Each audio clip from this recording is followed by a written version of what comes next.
Bonjour, c'est Florent. On se retrouve pour déjà notre 18e épisode sur le Café Molière. J'ai avec moi Marie-Hélène Massiémon. J'espère que je n'ai pas écorché ton nom. Absolument pas, Florent. Super, ça commence bien. Aujourd'hui, on va parler de notre dernière pièce de la saison hors série, Gzagin Maleńki. Je te promets une forêt, de la compagnie Voyageurs Immobiles, et qui va être jouée ce dimanche 11 juin à 15h30 au théâtre Cercle Molière. Marie-Hélène, bonjour, comment ça va? Bonjour Florent, ça va très bien. On est bien arrivé à Winnipeg dans les derniers jours et puis oui, tout se passe bien. Ouais. Est-ce que tu pourrais nous résumer un petit peu Gzagin Maleńki? En quoi ça consiste exactement, notamment le spectacle, comment est-ce qu'il a été construit, à qui est-ce que ça s'adresse, et puis s'il y a un synopsis aussi. Oui, je vais essayer de répondre à toutes ces questions-là et j'y répondrai. Donc, le spectacle s'appelle Gzagin Maleńki, je te promets une forêt. Gzagin, qui est en Anishinaabemowin, la langue qu'Émilie Marie Séguin retrouve à travers sa communauté, veut dire je t'aime. Kisagin, Kisagitin, Gzagin, ça dépend des régions, dans le grand continuum linguistique algonquin. Donc, Gzagin, ça veut dire je t'aime. Maleńki, en polonais, la langue maternelle de Milena Buziak, metteur en scène et productrice du spectacle, veut dire quelqu'un ou quelque chose de tout petit. Donc, je t'aime tout petit, je te promets une forêt. C'est l'engagement que l'on prend comme adulte à travers ce spectacle et c'est l'invitation qu'on fait aux familles parce que c'est un spectacle qui s'adresse aux tout petits, donc à partir de 18 mois. Évidemment que les bébés de 15 mois et leurs parents sont les bienvenus aussi. Mais quand on reçoit des groupes de garderie, c'est à partir de 18 mois jusqu'à ce que le cœur soit toujours un enfant, parce que ça s'adresse aussi à l'enfant qui est en chacun de nous.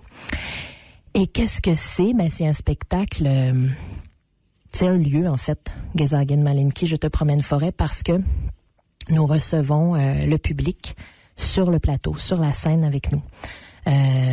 Donc, les gens vont entrer, s'installer par terre sur des tapis et être sous une canopée. Donc, le décor, la scénographie est au-dessus de nous tous. Et ça évoque peut-être les arbres, peut-être le ciel, les éclairages viennent faire un jeu subtil d'ambiance. Et nous sommes 3 sur scène à se rencontrer par la musique, le bruitage. Donc, moi, je joue violoncelle et voix. Émilie Marie Séguin est à la voix et au tambour. Et Manuel Cognier, qui est régisseur du spectacle, joue des bols. Des bols. Des bols. Manu joue des bols. Alors, Manu joue avec ce qu'on appelle des culs de poule, donc des bols de métal dans lesquels il y aura à un certain moment de l'eau. Donc, on a un élément qui est avec nous et c'est l'eau. On s'est rendu compte dans la création du spectacle que c'était le seul son qu'on n'arrivait pas à intégrer, imiter, embrasser avec nos instruments, donc violoncelle, tambour et voix. Le son de l'eau était un son qui s'appartenait en lui-même. Et autant pour sa symbolique, son sens et son son, on a sur scène cette présence de l'eau. Ouais. Très chouette. Et alors, est-ce que vous incarnez des personnages? Non. Non, pas du tout. On est des musiciennes, on est nous-mêmes dans une façon de performer qui est sans quatrième mur. Donc, nous ne sommes pas des personnages, nous sommes, nous, à travers une dramaturgie, une ligne narrative qui, elle, est reçue par chacun et chacune de notre auditoire de façon, je dirais, intime, personnelle, différente. Nous, on s'est intéressé à l'idée de la rencontre entre nos 3 cultures, entre nous comme 3 personnes, et en fait, le point de départ, le point initial de cette création-là, c'est Milena Buziak, metteur en scène, qui nous a proposé à Émilie et moi de parler politique aux tout petits et de le faire sans parole.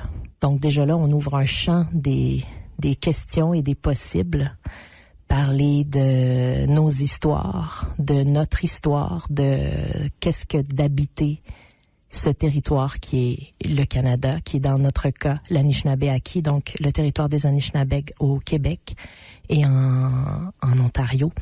Et donc c'est ça, c'est par nos vécus, par nos expériences et par notre présence très très personnelle que nous sommes sur scène. Et justement, cette question de l'eau, comment, tu l'as évoqué tout à l'heure, comment est-ce que vous avez réussi à la mettre en forme? On a beaucoup cherché. C'est un spectacle qui s'est formé, qui a été créé à partir d'improvisation. Donc, de rencontres entre les trois créatrices. On s'installait dans nos espaces et on traversait des jeux avec nos instruments respectifs. Changer les postures. On travaille avec des techniques de jeu étendues, ce qui veut dire en musique actuelle puis en musique d'expérimentation que les instruments ont d'autres fonctions que les fonctions principales ou standards de ces instruments-là. Je joue du violoncelle avec l'archet sur les cordes, évidemment, mais ce n'est pas que ça. C'est aussi une caisse de résonance, c'est aussi du bois, c'est aussi un souffle. C'est comment explorer l'instrument. Et si on le prend dans un sens dramaturgique, puis dans un sens personnel aussi, comment faire avec ce que nous avons, avec le monde que nous avons, et comment en faire, et comment construire quelque chose ensemble. Donc, Émilie et moi, on a fait ce travail-là. Et l'eau est arrivée très rapidement dans le processus de création. Dans la deuxième étape, Milena avait ce souci, cette nécessité d'intégrer... ça semblait évident, quoi. Oui, ça semblait évident. Et à la base, c'était l'idée de la glace qui fond. Et donc, cette glace-là, on l'a traitée, on l'a laissé fondre, on l'a écouté, on a mis des capteurs, des micros dessous pour comprendre comment travailler avec ça. Moi, je travaille le son aussi dans mon parcours artistique. Et puis c'est ça. Ça s'est imposé dès le départ. Après, il fallait comprendre quel serait notre chemin avec l'eau et le chemin de l'eau, puisque l'eau cherche toujours le chemin le plus court. Donc on a avancé comme ça dans le processus, puis j'ai pas envie de dévoiler trop de punch parce que ça vaut la peine que les gens viennent entendre, viennent participer à cette rencontre-là. Mais oui, c'est tout à fait savoureux, puis c'est très très simple et très très magique aussi, de la même façon qu'on peut créer des effets et de la magie à travers des instruments de cuisine, à travers des choses du quotidien. Instruments de cuisine? Ben tu sais, je vous parlais des culs de poule, donc il y a des bols. Déjà là, il y a des bols, il y a des pailles. Moi, je pense que tout ça, c'est à la fin de tout ça, on pourrait faire un grand festin tout le monde ensemble, ça serait parfait. C'est chouette. Ah oui. Quand on t'entend en parler, on sent que tu décris d'une manière très précise le déroulé du spectacle. Combien de temps vous avez travaillé là-dessus? C'était je sais pas comment dire, bénédiction, c'est un mot que j'utilise pas, mais on était excessivement chanceuse parce que c'est un spectacle qu'on a créé pendant la pandémie. Et par le plus grand des concours de circonstances, nos résidences de création se sont toujours faufilées entre des moments de confinement, entre des zones, je sais pas exactement comment vous l'avez vécu en termes de protocole au Manitoba, mais bon, les zones chaudes, les zones tièdes, les zones machin. Le spectacle s'est créé à partir de... La première rencontre a eu lieu dans un festival qui s'appelle le Big Bang à Ottawa, au CNA, en février 2020.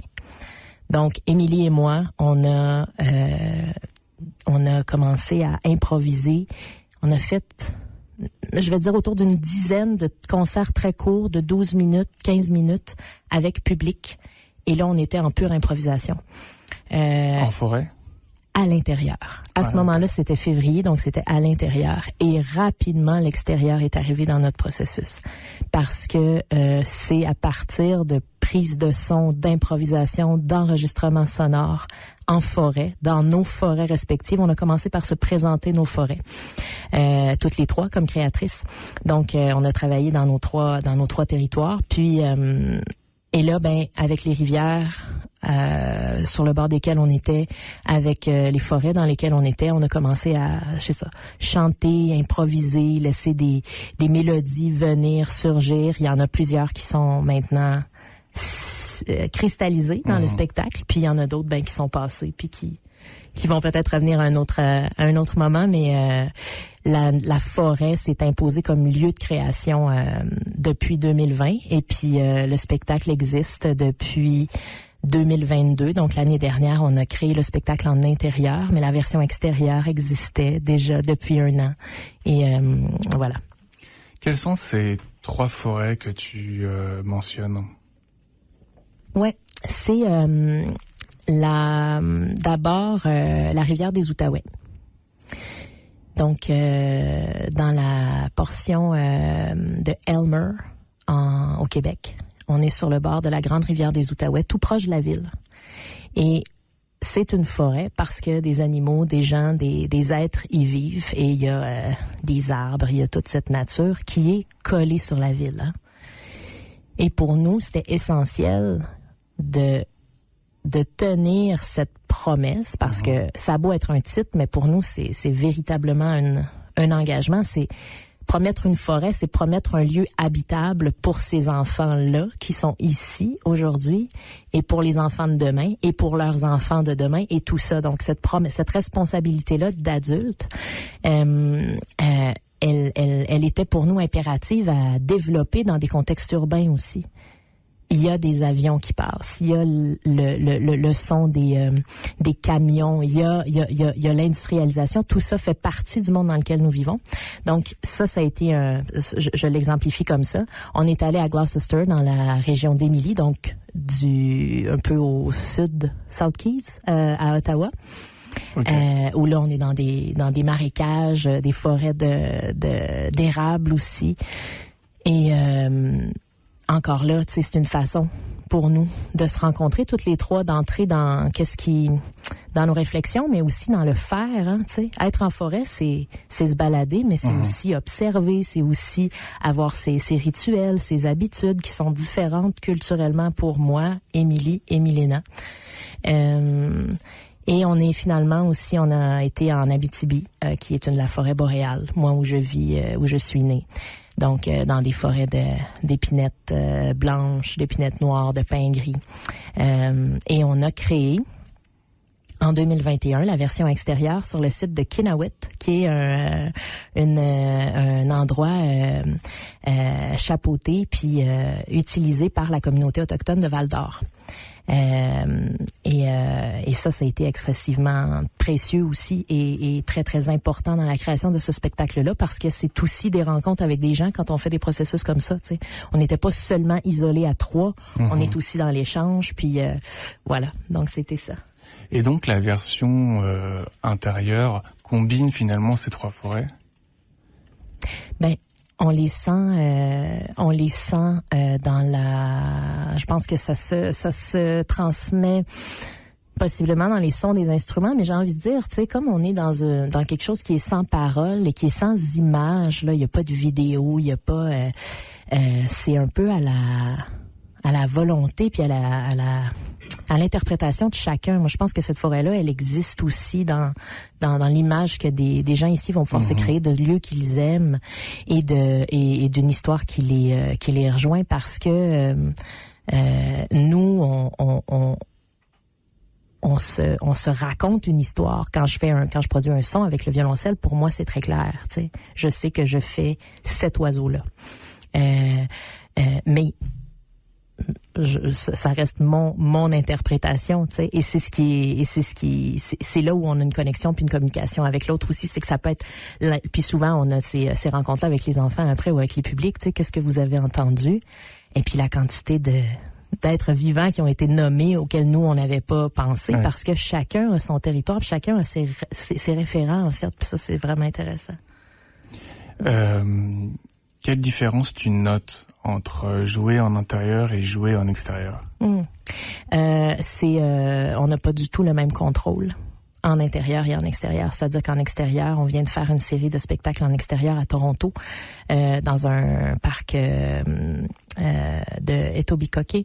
Et évidemment, là, il y a le vent qui se lève, il y a l'écureuil qui arrive et ou les merles. Une spectatrice m'a dit, le merle faisait exactement les mêmes...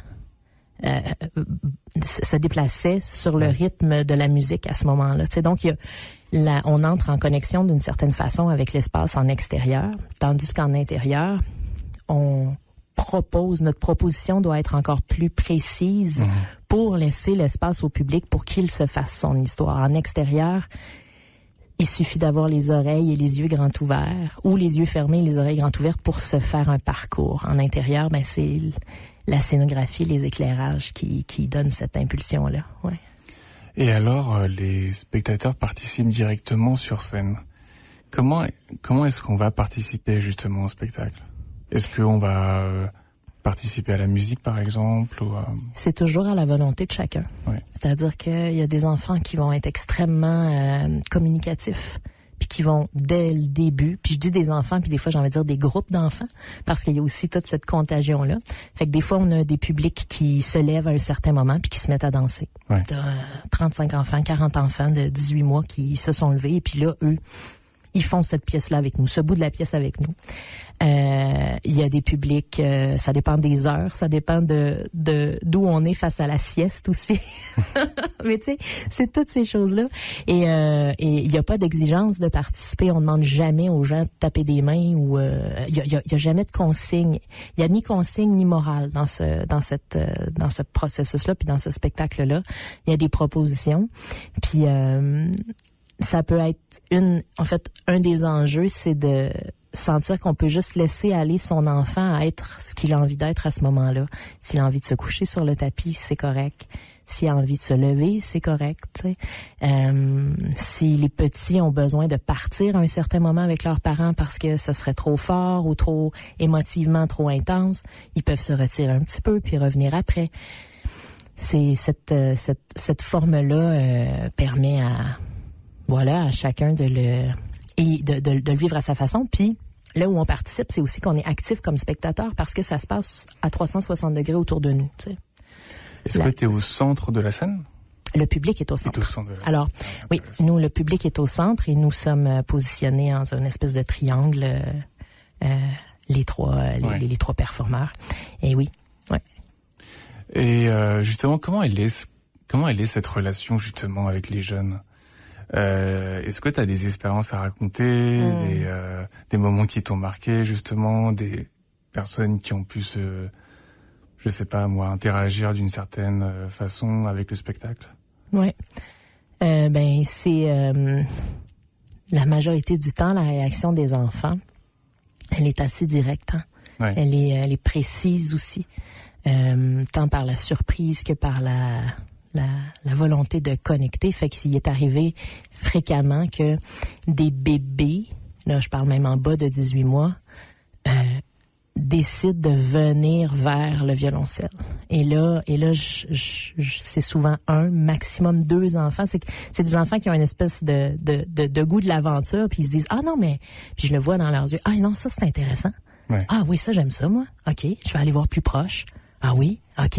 Et là, il y a cette rencontre-là qui se passe, tu sais. C'est à la fois très imposant et très invitant comme instrument. D'autant plus que je ne suis pas assise sur un banc pendant toute la représentation, donc j'invite un peu à ce code-là, tu sais. Et une anecdote que j'ai en tête, c'est lors de la dernière représentation qu'on a fait avant d'arriver ici, la semaine dernière à Toronto. Asna, une enfant de 3-4 ans maximum, à un certain moment s'est levée et elle est allée vers Manu, le joueur de bol, et elle s'est positionnée bien droite, devant les micros, et elle regardait ce qu'il était en train de faire. Elle observait ce qu'il y avait dans les bols. Elle le regardait jouer. Et elle était à 30 cm de lui, et dans une droiture et dans un intérêt tellement vif. Donc ça a été c'est un souvenir très très récent que j'ai.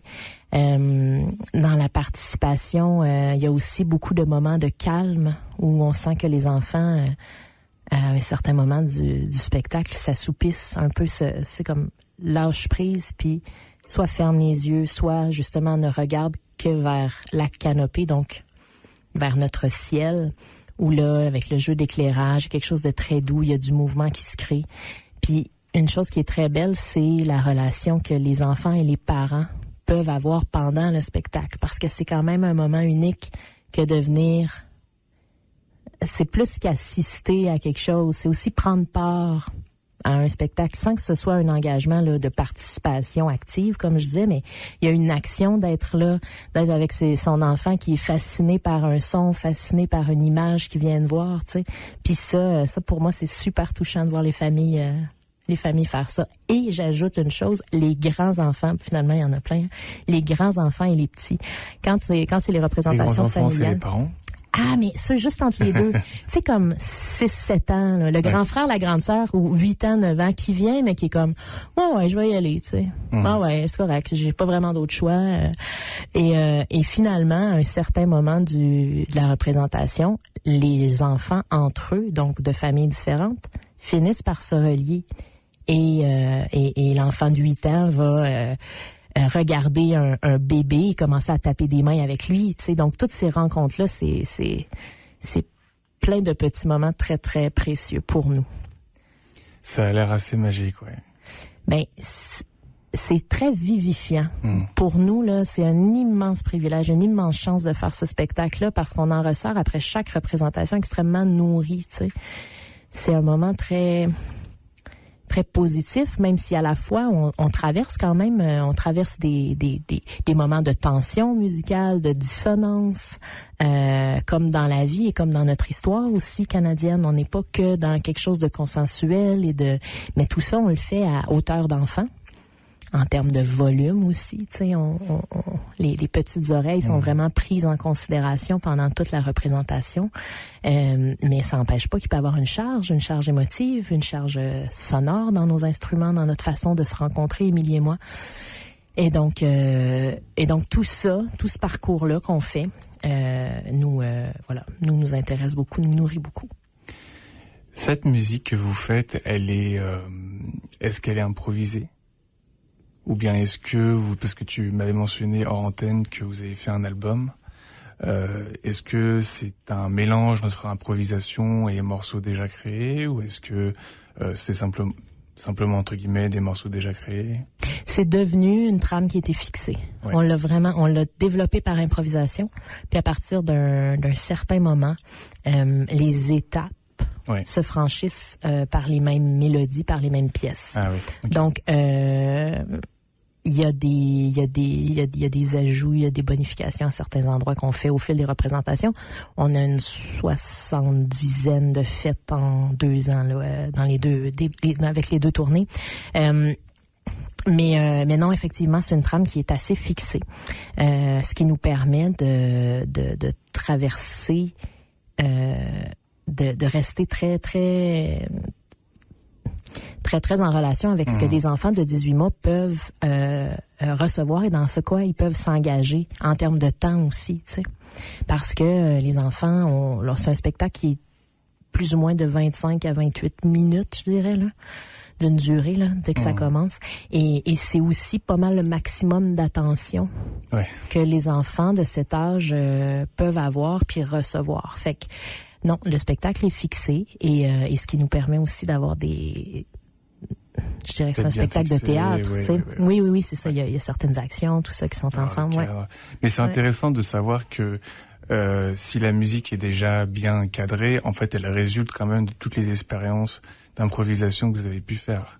Exact. Exact, de recherche qu'on a effectué ensemble pour arriver à certains points aussi, tu sais, à atteindre certains moments.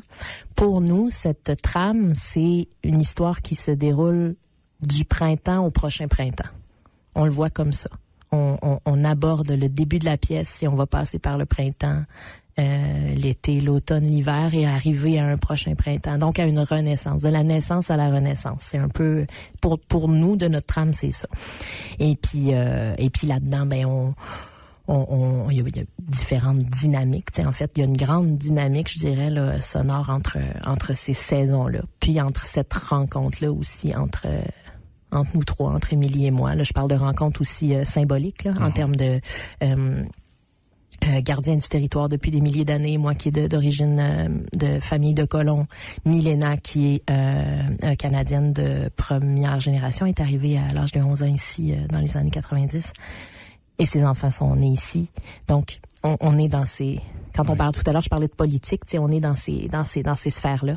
Mais voilà.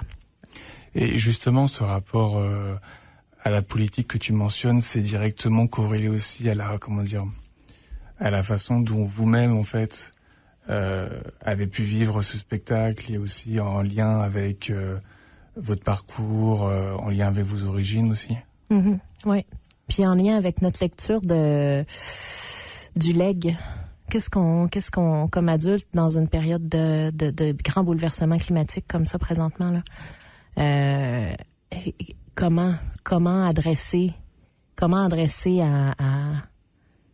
à partir de notre métier, là, comme artiste, là, comment adresser ça à notre public? Comment adresser ça à des jeunes personnes? Et, ouais.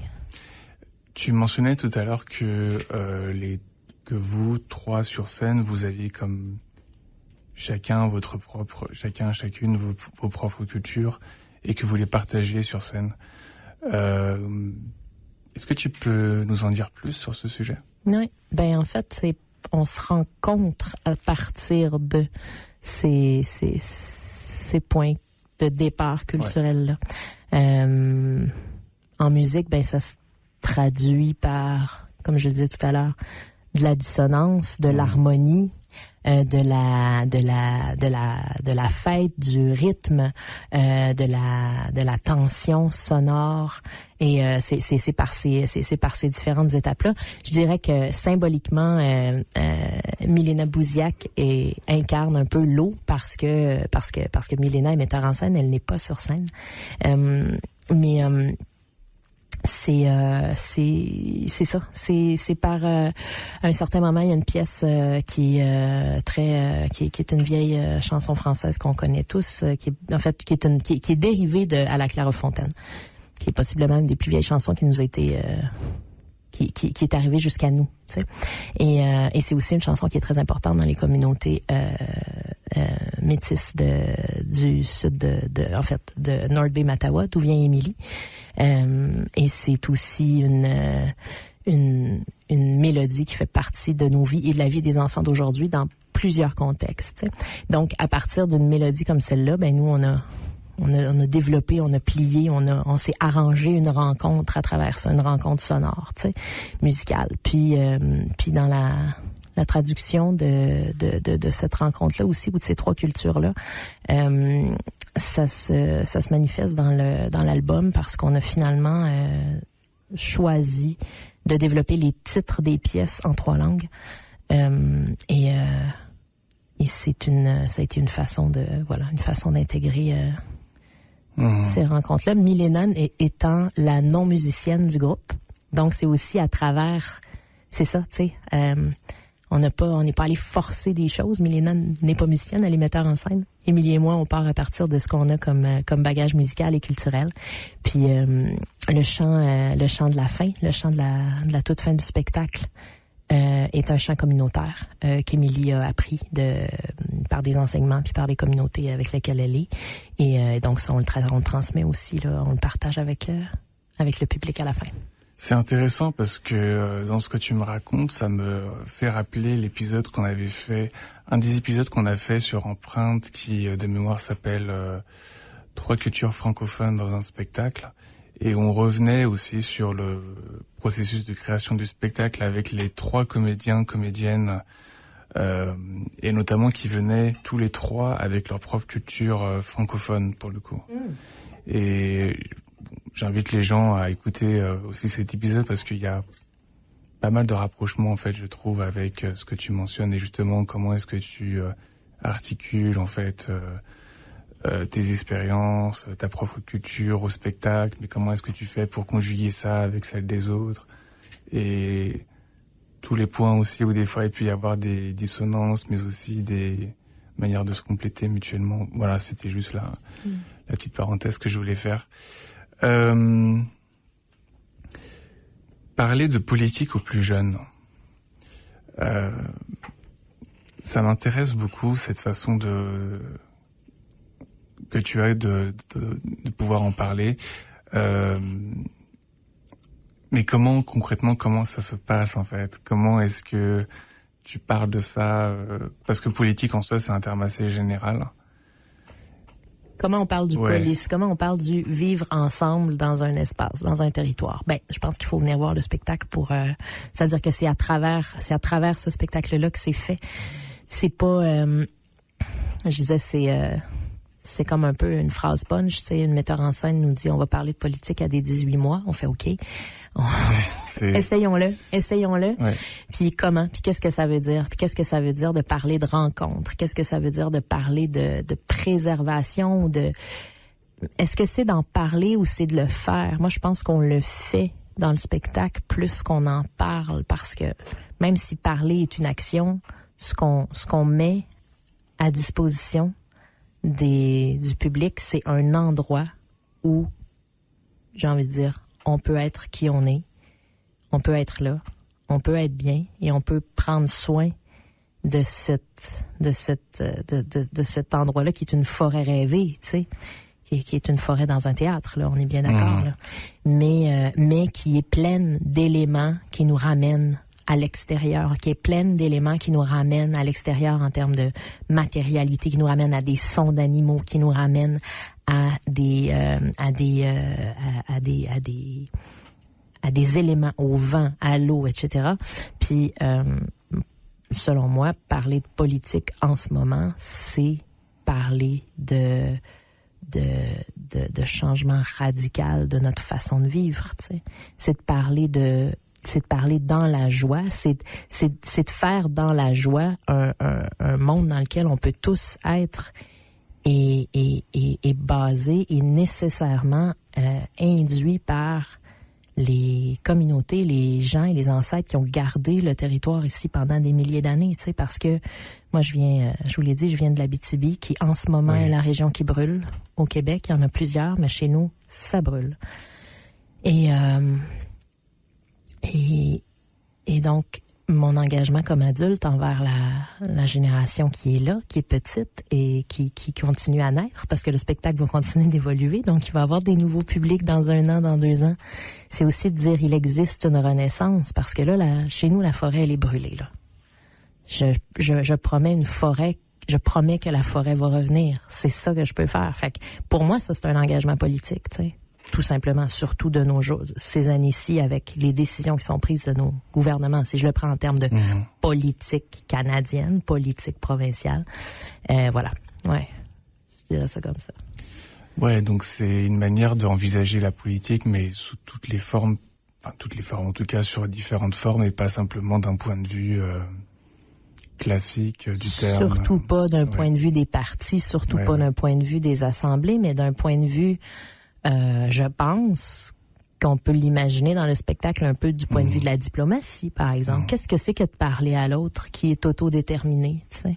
Qu'est-ce que c'est que d'avoir du pouvoir sur l'autre aussi? Si on expérimente ces choses-là dans le spectacle, tu sais. Fait qu'évidemment, politique au sens très, très, très, très large, mais finalement à son sens premier, qui est aussi la cité.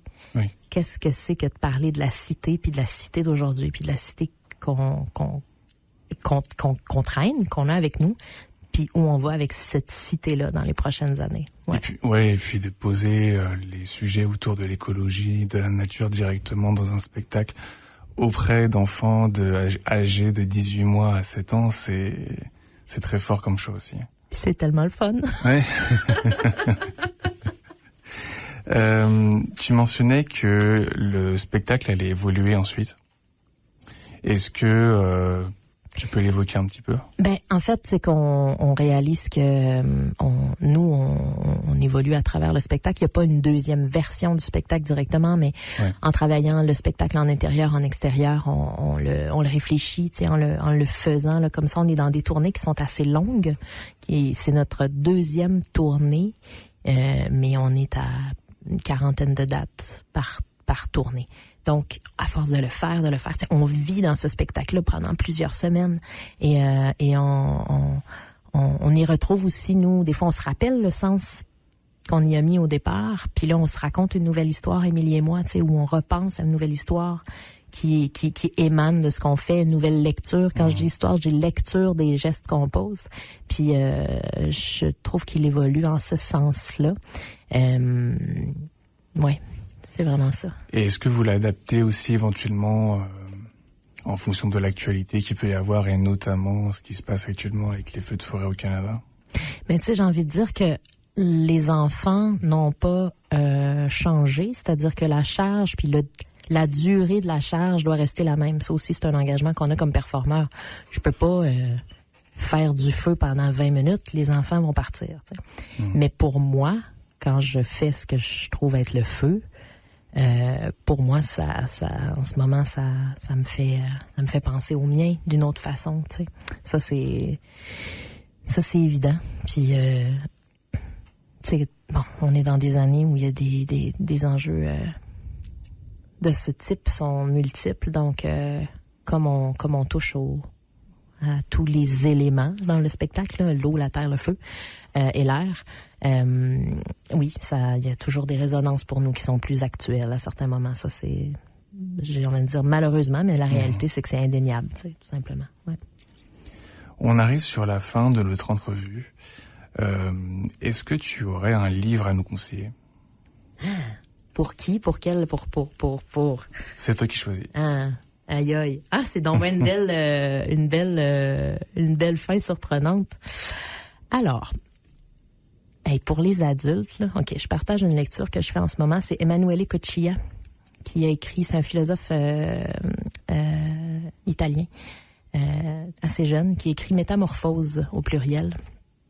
Et c'est un livre sur une réflexion sur les multiples formes que la vie prend. Et finalement, il aborde le vivant à partir de cette idée qu'on est une série de transformations, autant à partir de l'atome, et là, ça se lit très, très, très, très bien. Et c'est même, ça berce. Il part de la chenille pour ensuite aller vers la gestation du fœtus dans le ventre de la mère jusqu'à l'atome, et à quel point on est finalement et aussi avec l'alimentation. Donc moi, c'est une lecture présentement qui est fascinante puis qui me plaît beaucoup. Et c'est pas une suggestion parce que j'imagine que vos auditeurs ont tous lu cette œuvre magnifique, mais qui moi qui est l'œuvre avec lequel j'ai le plus de liens. C'est la première fois que je viens au Manitoba, puis avec lequel j'ai le plus de liens avec ce territoire-là, c'est Kiss of the Fur Queen de Thompson Highway, qui s'est appelé en français Champion et Onemito, mais qui désormais s'appelle Le baiser de la Reine Blanche, traduit par Robert Dixon aux éditions Prise de parole, à Sudbury. Et c'est un des plus grands romans canadiens, puis c'est une lecture que j'ai beaucoup en tête depuis mon arrivée ici. Évidemment, je pense aussi, quand je suis à Saint-Boniface, beaucoup à Gabriel Roy, mais je vous dirais que Thompson Highway, dans mes dernières années de vie, dans les 10 dernières années, c'était vraiment un auteur très important. Donc, et ça fait une belle transition parce que là, on vient justement d'avoir le spectacle Cet été qui chantait, joué sur scène par Nathalie Labossière et Marie Fontaine, et ça traitait justement du livre éponyme Cet été qui chantait de Gabriel Roy. Est-ce qu'il y a quelque chose que tu aurais aimé ajouter? J'espère vraiment que vos auditeurs, auditrices seront au rendez-vous, même s'il fait beau dimanche. Même s'il fait beau, parce que c'est une trentaine de minutes à passer avec ses enfants ou ses petits-enfants ou ses voisins. C'est pas obligé d'être des parents, ça aussi. Mais c'est juste que les enfants peuvent pas venir ici seuls. Alors, ils ont besoin d'adultes qui décident, qui font le choix d'aller au théâtre avec eux. Donc, j'invite vos auditeurs à venir. Ce sera un immense plaisir de les rencontrer. J'espère que le message a bien été entendu. Donc, pour rappeler, le spectacle Xagin Malinki, Je te promets une forêt, est joué ce dimanche 11 juin à 15h30 dans la salle de théâtre du Théâtre Sarc-Molière. Les prix se font avec une échelle de paiement, c'est-à-dire que vous payez selon vos moyens. Ça va de $0, $15, $30 jusqu'à $40. On ne demande pas de justificatif. Et puis également, le bar du TCM sera ouvert, si je ne dis pas de bêtises, pour venir prendre un café, un thé, un jus, discuter avec les artistes aussi. Il y aura également une session questions-réponses après le spectacle. La durée du spectacle est de 30 minutes sans dialogue verbal. Et puis en toute fin, j'aimerais aussi mentionner quelque chose. C'est que le Winnipeg Fringe Festival arrive du 19 au 30 juillet. Et l'année dernière déjà, le TCM avait prêté ses lieux pour que les artistes puissent y viennent jouer. Et cette année, on fait un beau partenariat avec le CCFM et son patio 340 pour justement développer encore plus cette idée d'avoir le Fringe chez nous, chez vous, avec des spectacles qui vont avoir lieu dans les locaux du TCM et ceux du CCFM. Affaire à suivre. Merci beaucoup et puis passez une bonne fin de semaine et possiblement qu'on aura un deuxième épisode sur Xagin avec Marie-Hélène et puis Émilie Marie-Séguin. Yeah, super. Ouais. Merci beaucoup. C'était le Café Molière, un balado du théâtre Cirque Molière en collaboration avec la radio Envol 91 FM. Si vous avez aimé cet épisode, n'hésitez pas à vous abonner sur nos réseaux sociaux. Vous pouvez également retrouver l'ensemble de nos épisodes sur les plateformes d'écoute en ligne et sur cerclemolière.com.